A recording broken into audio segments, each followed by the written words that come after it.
turkey. At ito, nakasetup na rin tayo nung ating pagliletsyonan. So we have here yung usual na ginagawa natin. So pag gagawa kayo ng inyong makeshift lechonan, mas mapapadali kung meron kayong gantong very simple hack.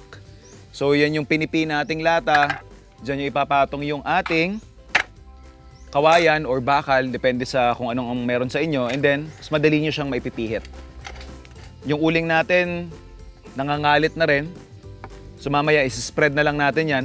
But first, atin ang ituhog yung ating turkey.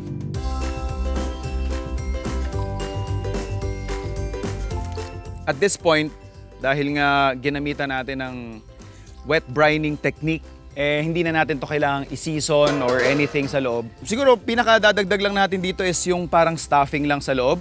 Yung pandan natin, tsaka tanglad. Meron din tayong bawang.